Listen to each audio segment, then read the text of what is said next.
Hello दोस्तों, नमस्कार। आप सभी का स्वागत है स्टूडेंट सपोर्ट यूट्यूब चैनल पर। आज मैं यहाँ पर बात करने वाला हूँ साथियों नॉन एक्वस टाइट्रेशन के बारे में। यहाँ पर मैं बात करने वाला हूँ नॉन एक्वस टाइट्रेशंस के डिफिनीशंस, थ्योरी, टाइप्स और अगर जो हमारे सॉल्वेंट हैं उनके टाइप्स के बारे में। तो सारे डिटेल्स में यहाँ पर मैं बात करने वाला हूँ। आप वीडियो को पूरा देखिए, लाइक करिए, शेयर करिए और सब्सक्राइब करना मत भूलिए। तो चलिए मैं शुरू करता हूँ बिना टाइम को वेस्ट किए हुए। यहाँ पर नॉन एक्वस टाइट्रेशन क्या होता है उसके बारे में हम जान लेते हैं। ऐसा टाइट्रेशन जो बिना पानी की प्रेजेंट में हो उसे नॉन एक्वस टाइट्रेशन कहते हैं। ठीक है, तो चलिए इसकी डिफिनीशन आपको लिखना कैसे है वो समझ लेते हैं। Non aqueous titration is an the acid base titration involving solvent other than water, यानी यहाँ पर हम जो भी सॉल्वेंट लेंगे वो वाटर को छोड़ करके लेंगे। ठीक है, there is no involvement of water, यहाँ पर किसी भी प्रकार का वाटर का इन्वॉल्वमेंट नहीं होगा। Non aqueous titrations are titrations is weak acid और base substance are estimated using non aqueous solvent to get sharp mid point, यानी नॉन एक्वस जो टाइट्रेशन होता है वो हमारा बेस डाउन होता है वीक एसिड और वीक बेस पर। ठीक है, किस पे बेस्ड होता है? वीक एसिड वीक बेस पर बेस्ड होता है। नॉन एक्वस टाइट्रेशन में वाटर नहीं इन्वॉल्व होता है। इसमें जो सॉल्वेंट होता है वाटर की जगह पर हम जैसे एथेनॉल, एल्कोहल, मेथेनॉल कुछ और ले सकते हैं और इसका जो इंड पॉइंट आता है वो एकदम शार्प इंड पॉइंट आता है। ठीक है, इतनी बातें सभी को डिफिनीशन समझ में आ गई होगी। अब मैं बात करता हूँ थ्योरी के बारे में। तो इसकी थ्योरी आपको कैसे लिखना है। This titration is mainly carried out for weak acid and weak base. इस टाइट्रेशन में मुख्यतया किस पर निर्भर होता है? ये वीक एसिड और वीक बेस पर आधारित होता है। ठीक है, substance when titration is carried out in as aqueous medium, यदि टाइट्रेशन में कहीं पर भी एक्वस मीडियम लिया जाता है तो वह वाटर को छोड़ करके लिया जाता है। ठीक है, यदि वाटर को लिया जाता है तो वाटर क्या होता है? दोनों तरह का बिहेव करता है। ठीक है, the water due to its amphoteric nature act as strong acid. जो हमारा यदि हम एक्वस मीडियम में वाटर को इन्वॉल्व करते हैं तो वाटर जो होता है हमारा दोनों तरह का बिहेव करता है। वह किस तरह का?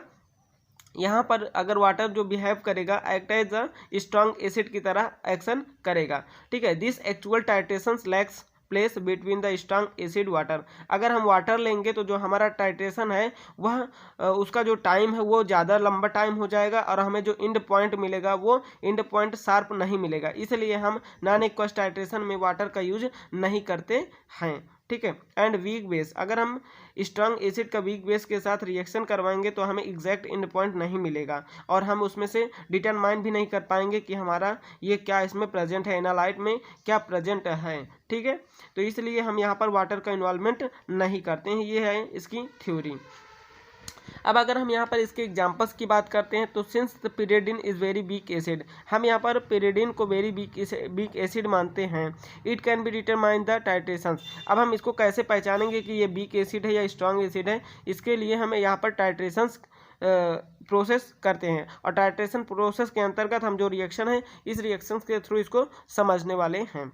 ठीक है, pyridine is dissolve in the acetic acid then titrated with the perchloric and the dissolve in acetic acid, यानी जो हमारा पिरिडिन है इसको हम एसिटिक एसिड के साथ रिएक्शन करवाएंगे तो ये हमारा क्या देगा? ठीक है, HClO4 ये पिरिडिन, फिर एसिटिक एसिड है CH3COOH। जब इसका रिएक्शन करवाएंगे तो ये बना लेगा CH3COOH2 हो जाएगा और ClO निकल जाएगा। ठीक है, फिर जब हम यहाँ पर लेंगे क्या लेंगे? C6H5N ले लेंगे।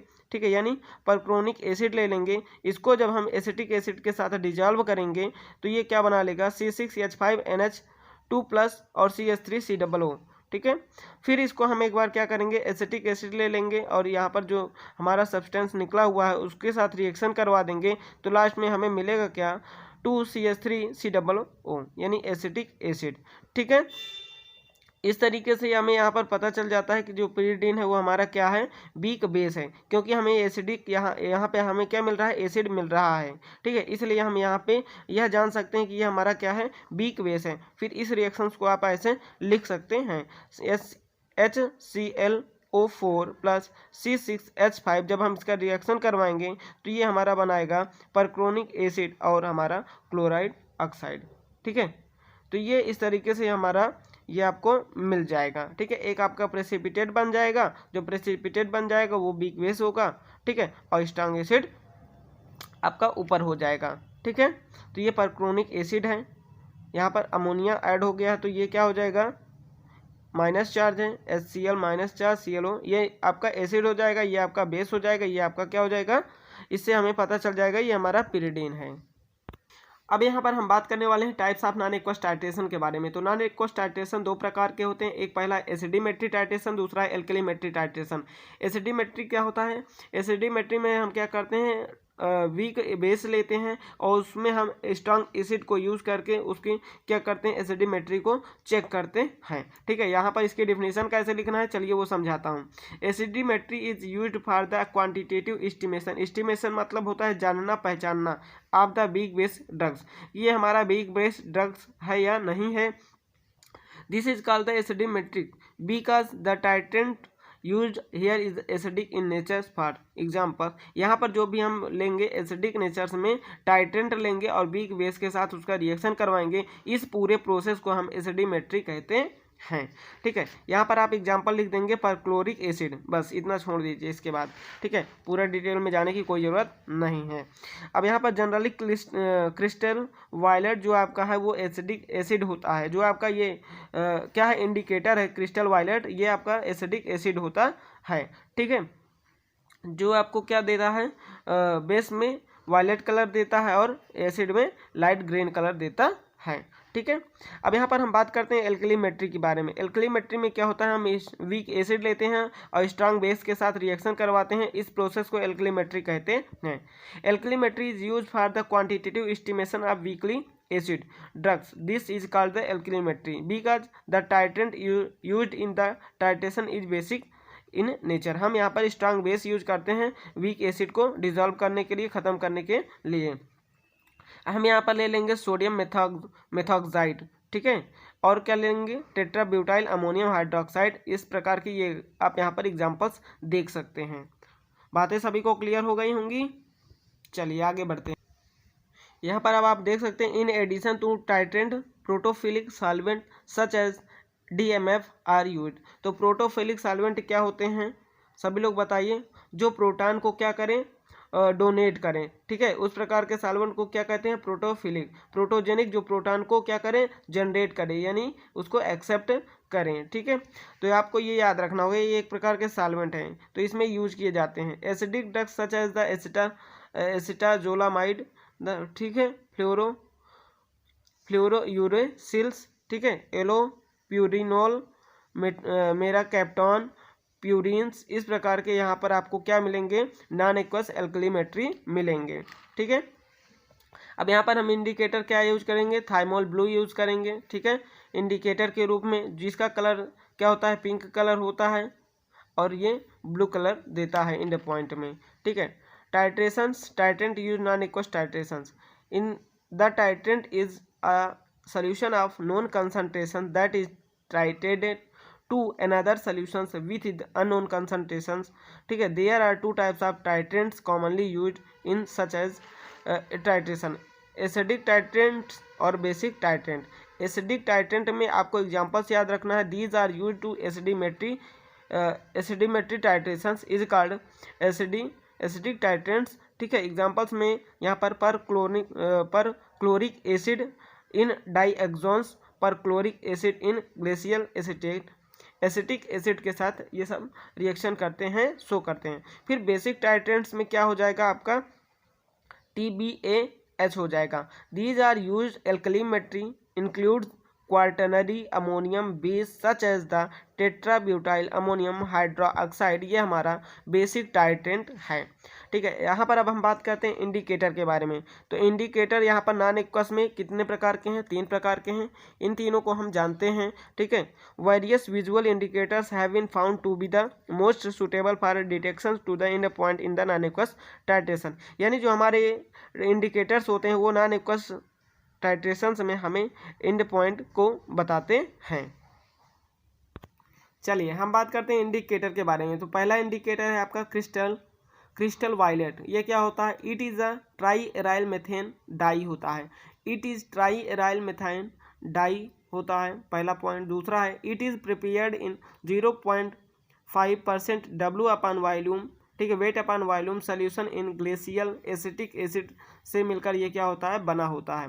Colour change from violet basic medium में ये वायलेट कलर देता है और एसिडिक मीडियम में लाइट ग्रीन कलर देता है। ये आपका है क्रिस्टल वायलेट। अब हम बात करते हैं मेथाइल रेड के बारे में। इट इज़ प्रिपेयर्ड, यह बनाया जाता है किससे, 0.2% of weight upon volume solution in dioxane से इसको बनाया जाता है। The colour change from the yellow colour basic medium में और रेड कलर एसिडिक मीडियम में। बस आपको इतना ही याद रखना है, ठीक है।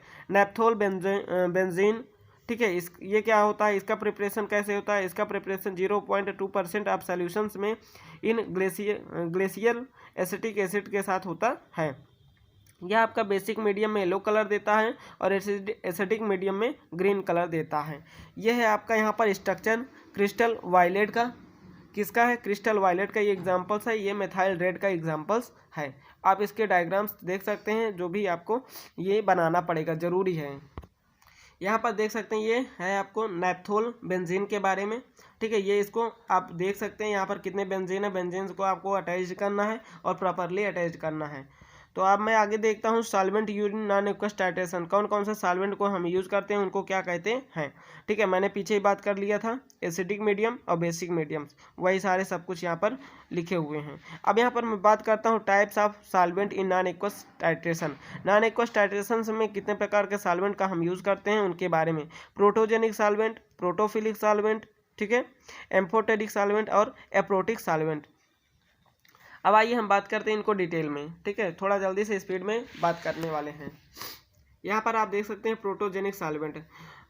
These solvent are acidic in nature, ये सॉल्वेंट एसिडिक नेचर के होते हैं। Such solvent have the strong tendency to donate protons, ऐसे सॉल्वेंट जो क्या करते हैं, जिनके पास टेंडेंसी होती है, स्ट्रांग टेंडेंसी होती है प्रोटॉन डोनेट करने की, उस प्रकार के सॉल्वेंट को हम प्रोटोजेनिक सॉल्वेंट कहते हैं।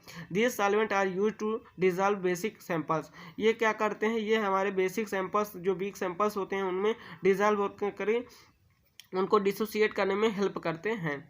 They enhance the strength of weak base, जो वीक बेस होता है उनकी स्ट्रेंथ को बढ़ा करके उनको कंप्लीटली डिजॉल्व करवा देते हैं या रिएक्शन कंप्लीट करवा देते हैं। एग्जांपल्स में देखें तो हम ग्लेशियल एसिटिक एसिड होता है, HF होता है और H2SO4 होता है। ये प्रोटोजेनिक सॉल्वेंट के एग्जांपल्स हैं। अब हम बात करते हैं प्रोटोफिलिक सॉल्वेंट के बारे में।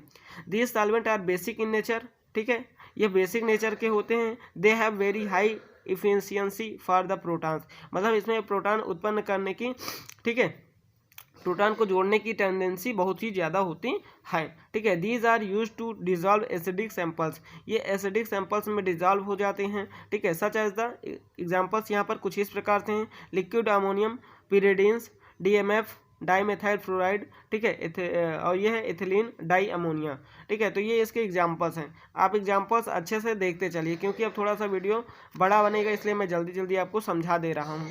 एम्फोटेरिक सॉल्वेंट क्या होते हैं, these solvent are act as both, ठीक है, मतलब जो दोनों तरह का नेचर शो करें, चाहे वीक एसिड हो चाहे वीक बेस हो, इस प्रकार के सॉल्वेंट को हम एम्फोटेरिक सॉल्वेंट कहते हैं, ठीक है। Solvent are unable to accept as well as donate protons, ऐसे सॉल्वेंट जो प्रोटॉन डोनेट करने और प्रोटॉन एक्सेप्ट करने के जिनके पास टेंडेंसी होती है उन्हें हम एम्फोटेरिक सॉल्वेंट कहते हैं। अकॉर्डिंग टू केमिकल इन्वायरमेंटल को देखते हुए उनमें ये सब गुण पाए जाते हैं। अब इसके एग्जांपल्स की अगर हम बात करें तो मेथनॉल हो गया, एथेनॉल हो गया, ये वीक एसिड और ऑर्गेनिक एसिड होते हैं। अब एप्रोटिक सॉल्वेंट की हम बात करते हैं यहाँ पर, तो these solvent are neither acidic or nor basic in nature. जो हमारा एप्रोटिक सॉल्वेंट होते हैं ये नॉन डिसोसिएटिव सॉल्वेंट होते हैं, इसमें न किसी भी प्रकार के एसिडिक मीडियम होते हैं नेचर होता है, ना इसमें किसी प्रकार का बेसिक नेचर होता है, ना ये किसी भी रिएक्शन में भाग लेते हैं, ना किसी को ये प्रोटॉन डोनेट करते हैं, ना किसी से प्रोटॉन ये एक्सेप्ट करते हैं, इसमें किसी भी कोई भी नेचर नहीं पाया जाता है। This solvent don't undergo reaction with, यह किसी भी रिएक्शंस में भाग भी नहीं लेते हैं, चाहे वो एसिडिक हो चाहे वह बेस हो, और ना किसी भी आयोनाइजेशन के में भी भाग लेते हैं। तो इस प्रकार के जो सॉल्वेंट होते हैं इनको हम एप्रोटिक सॉल्वेंट कहते हैं। तो यहाँ पर अब आप देख सकते हैं these are chemically inert solvent, these are mainly used in the dilute to reactions mediums and dissolve the water insoluble drugs. ठीक है, तो ये क्या होते हैं, वाटर इनसॉल्युबल ड्रग्स में डिजॉल्व हो जाते हैं बस, और इनका कोई काम नहीं होता है। In the examples include benzene हो जाएगा, क्लोरोफॉर्म हो जाएगा, कार्बन टेट्राक्लोराइड हो जाएगा। अब यहाँ पर कुछ एग्जाम्पल्स नॉन सॉल्वेंट के दिए गए हैं, आप इसका ये जो चित्र है, डायग्राम है, फिगर है, आप इसको देख सकते हैं। ठीक है, तो ये है ग्लेशियक एसिटिक एसिड है, ऑक्सीजन डबल बॉन्ड, फिर OH है, फिर सिंगल बॉन्ड इधर लगा हुआ है। ये आपका डाइऑक्सिन है। ठीक है, मतलब बेंजीन के एक जगह पर ऑक्सीजन और दूसरी जगह पर भी ऑक्सीजन। फिर ये आपका है डाइमेथाइल, ठीक है, फॉर्मेल्डिहाइड। अब यहाँ पर मैं बात करने वाला हूँ एप्लीकेशन के बारे में। ठीक है, तो थोड़ा जल्दी जल्दी मैं यहाँ पर आपको समझा दूंगा। It has various application in numerous field specially in medicinal field. इसका मेडिसिनल फील्ड में बहुत ज़्यादा उपयोग होता है नॉन एक्वस का। दूसरा है it is use to know the purity of assay, purity को जानने के लिए इसका भी यूज़ किया जाता है। It is use to determine the concentration expensive, ये कंसनट्रेशंस को भी एक्सप्रेस करने के लिए इसका यूज़ किया जाता है। ठीक है, इन the determination of the hydrophobic compound diuretics and the steroids, मतलब इसका यूज हम हाइड्रोफोबिक कंपाउंड्स के लिए, डायूरेटिक्स और स्टेरॉइड्स के लिए भी करते हैं।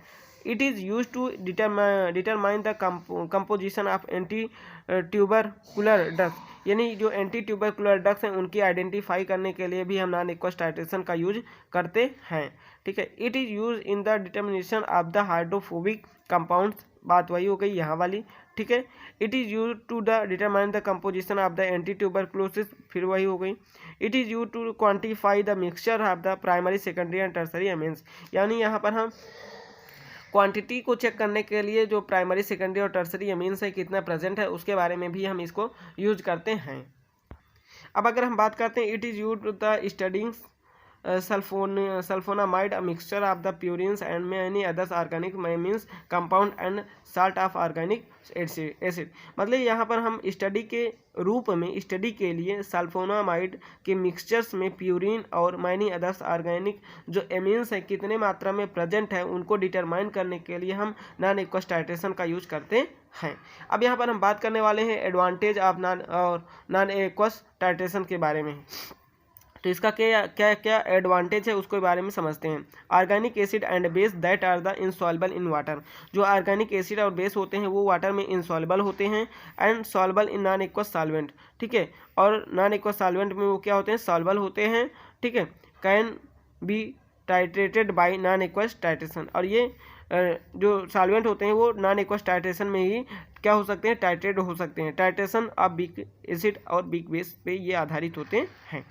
अब मैं इसके एडवांटेज के आगे कुछ पॉइंट्स हैं यहाँ पर भी डिस्कस कर लेता हूँ। Organic acid and base that are the insoluble in water, same चीज़ें हो गई।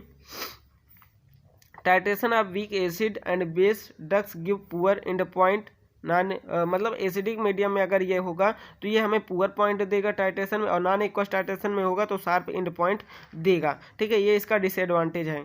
It is used for the titration of water sensitive drugs like aspirins, यहाँ पर हम एस्पिरिन्स को भी डिटरमाइन कर सकते हैं, उसको डिटरमाइन करने के लिए इसकी कितनी सेंसिटिविटी है। By the proper choice of the solvent indicators the biological indicators ingredient of substance, हम इसमें कौन कौन से क्या क्या यूज़ कर रहे हैं उसका भी क्या करते हैं, सिलेक्शन करते हैं और उसको भी हम यूज करते हैं इसको आइडेंटिफाई करने के लिए। Non aqueous titration is simple, fast, precise and accurate method, ये हमारा एक प्रकार का फास्ट है, प्रिसाइज है और एक्यूरेट मेथड होता है। अब अगर हम इसके डिसएडवांटेज की बात करते हैं तो क्योंकि मुझे वीडियो लंबा नहीं बनाना है इसलिए मैं यहाँ पर बात कर रहा हूँ। Temperature, moisture and CO2 should be control otherwise error occurs, अगर हम इसको कंट्रोल नहीं करेंगे तो यहाँ पर एरर आ जाएगा। सॉल्वेंट आर एक्सपेंसिव, सॉल्वेंट जो होता है हमारा एक्सपेंसिव। चलिए, ओलाटाइल सॉल्वेंट आर टॉक्सिक, ओलाटाइल जो सॉल्वेंट होते हैं वो टॉक्सिक होते हैं। Remove of water is necessary, यहाँ पर हम वाटर को रिमूव करने के लिए भी इसका यूज़ करते हैं। तो ये इसका क्या है, can take water from the air, की वाटर से, जो एयर से वाटर आपको कंडेंस हो रहा है। Some solvent are the hazard if they are the mishandled such as ammonia solution. Ammonia जब हम सोल्यूशन बनाते हैं तो उसमें बहुत से हैजार्ड आ जाते हैं, तो इसलिए हमारा जो सोल्यूशन का सैंपल है वो ख़राब हो जाता है। अब इसके हम प्रिंसिपल की जान लेते हैं, बात कर लेते हैं, तो ये हमारा टॉपिक फिनिश हो जाएगा। Based on Bronsted and Lowry concept, according to Bronsted and Lowry, substances are donate H plus proton are called acid. Those substances are acid except H plus proton are called base. ये इसी पर हमारा non aqueous depend है। ठीक है, ये आपका है लेवलिंग इफेक्ट। लेवलिंग इफेक्ट में क्या है, अगर आप मान लीजिए आपके पास वीक बेस है तो उसमें हम उसका स्ट्रॉन्ग बेस ऐड करके उसके बैलेंस जो लेवल बैलेंस है, लेवल है बेस का, उसको हम बैलेंस करते हैं। यही हमारा क्या है, लेवलिंग इफेक्ट है। अगर हमारे पास वीक एसिड है तो उसमें हम स्ट्रॉन्ग एसिड ऐड करके उसके balance to level of acid के लेवल को बैलेंस करते हैं। यही हमारा क्या है, बेस और एसिड का लेवलिंग इफेक्ट है। Levelling effect or solvent level refers to the effect of the solvent on the properties if acid or base. यह एसिड और बेस की जो प्रॉपर्टी है उसको क्या करते हैं, बताते हैं। If increase the strong of the compound and substance, we take ammonia as a solvent। यहाँ पर हम अमोनिया ले रहे हैं एज अ सॉल्वेंट के रूप में। ये रिएक्शन आपकी कंप्लीट हो रही है। तो आई होप आपको सारा समझ में आ गया होगा। मिलते हैं नेक्स्ट वीडियो में। पूरा शेयर करिए, लाइक करिए, सब्सक्राइब करना मत भूलिए। Thank you.